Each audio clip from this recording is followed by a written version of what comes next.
So these project-based assignments led to very complex personal decisions, and they also led to a very commonsensical, useful project.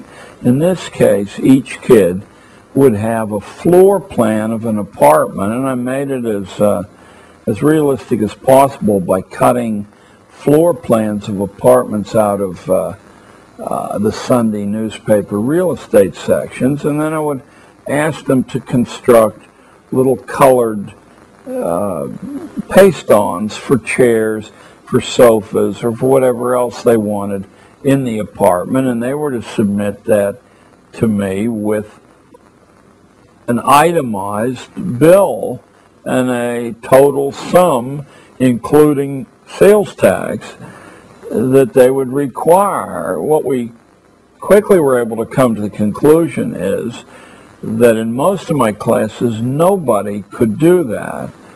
I then said, but you will have to do something like that, so you're going to have to be resourceful and figure out how the millions of people turned loose on the work market every year manage to do that. It's true some stay at home for a few years, and it's true that some get a helping hand from their parents, but it's also true that a whole lot of people can't get help from their parents because the help isn't possible. So what are some of the other solutions?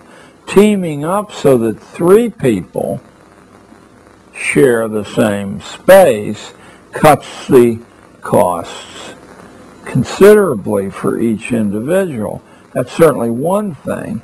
Improvising the furnishings or scavenging discarded but still useful things from, not just from dumpsters, but from people who constantly in a commercial economy like this one are ridding themselves of perfectly useful furnishings, air conditioners, you name it, someone is throwing it away at any given time, or virtually throwing it away by selling it for pennies on the dollar.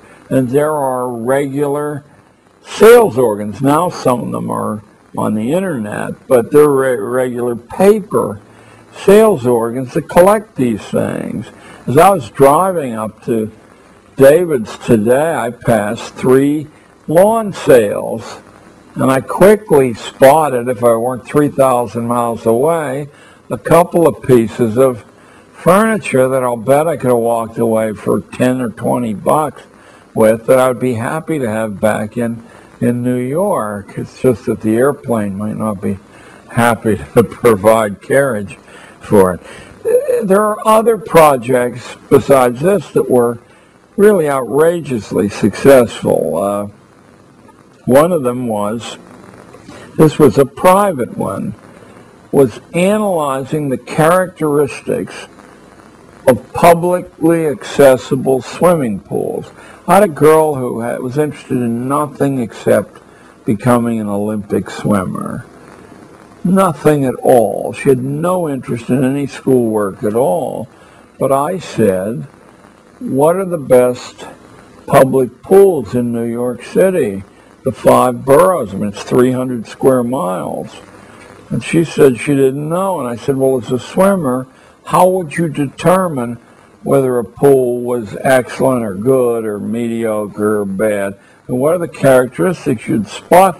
And she was able to name 6 or 7 of them. And I said, well, suppose you take this checklist that you created and you spend the next couple of months going from swimming pool to swimming pool, creating a consumer's guide to public swimming pools in New York City.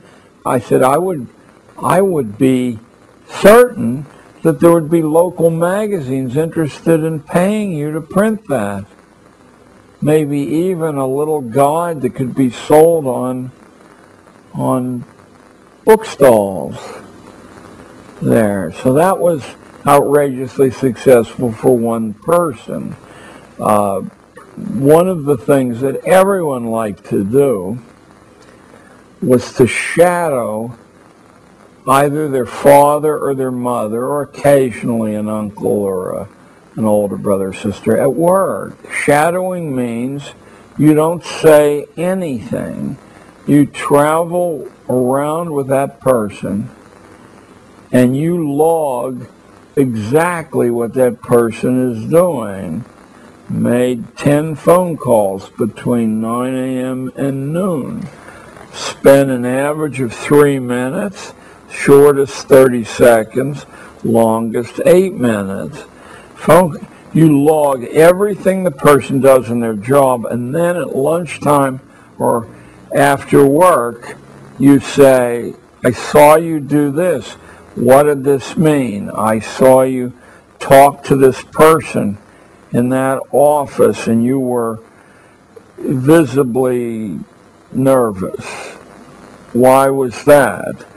I learned how to do shadowing from going to the Department of Labor's 2-volume job dictionary, which is in every public library in the United States, and either in the front or the back. It's been so many years, I don't remember. There are pages and pages on how these job descriptions are created. The job dictionary will list every job that you can conceivably imagine and its performance characteristics, its access.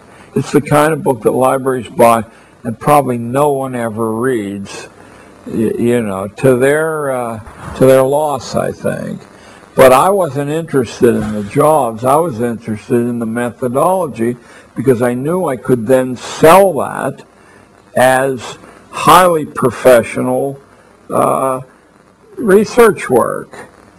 And we did that. We created a talking job dictionary every year. There were about 5 years when my interest was high enough to do this project. A talking job dictionary that we then donated to homes for blind kids, and they could hear, Billy Bowman talking about the job of being a fireman, what its challenges were, what its low points were, what its income cycle was, what you needed to offer as preparation to be able to compete for the job. I think it was a marvelous project. Obviously, it could be done anywhere. I never found a kid who wasn't completely absorbed in shadowing. And then, if you recall, when we talked about private schools, we talked about methods of access. It's a natural dovetail that if you decide you want to shadow a news anchor at a news network, how do you get access to that person, and how do you convince them to allow you to spend a day in the station?